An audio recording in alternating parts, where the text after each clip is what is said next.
Good morning, Southwest Florida. I'm Bri Walling. This Naples Herald Morning Report is sponsored by our friends at Fusillo Kia of Cape Coral. This morning we'll tell you about SpaceX firing up the new rocket Heavy, a scientific breakthrough in the world of cloning, and more. Today is Thursday, January 25th, and this is the Morning Report.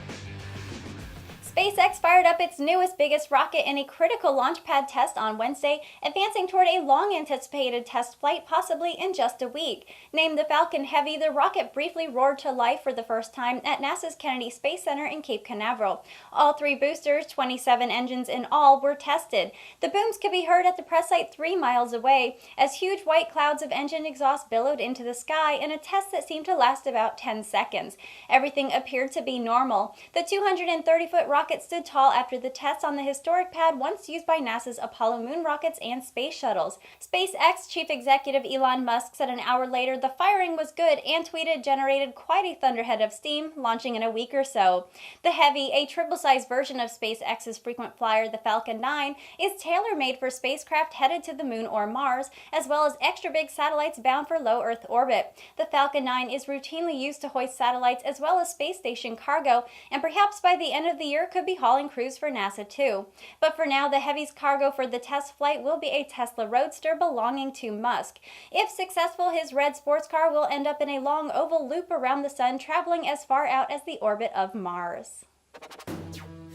For the first time, researchers have used the cloning method that produced Dolly the sheep to create 2 healthy monkeys, bringing science an important step closer to being able to do the same with humans. Since Dolly's birth in 1996, scientists have cloned nearly 24 kinds of mammals, including dogs, cats, pigs, cows, and polo ponies, and have also created human embryos with this method. But until now, they've been unable to make babies this way in primates, the category that includes monkeys, apes, and people. Science colleagues announced their success on Wednesday, and the female baby monkeys, about 7 and 8 weeks old now, are named Zong Zong and Hua Hua.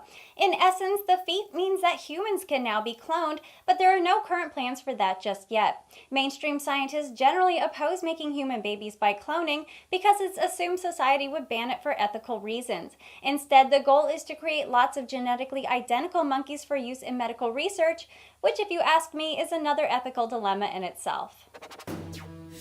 Toys R Us, squeezed by Amazon and huge chains like Walmart, will close 180 stores within a few months. Hobbled by $5 billion in debt, the company that once dominated toy sales in the U.S. filed for bankruptcy protection in September.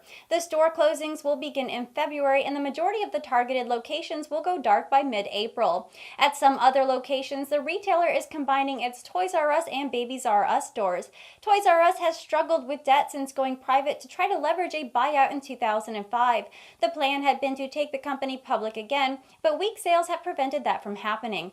Toys R Us reigned supreme in the 80s and early 90s when it was one of the first of the category killers, a store totally devoted to one thing. Its scale gave it leverage with toy sellers and disrupted general merchandise stores and mom-and-pop shops.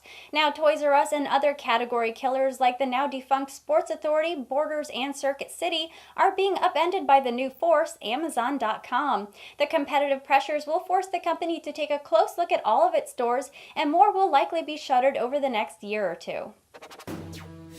And that was the Morning Report for today. I'm Bri Walling. The Morning Report airs Monday through Friday at 9 a.m. right here at NaplesHerald.com. And don't forget to check out our lunch break that also airs Monday through Friday at 12 p.m. Thank you for watching.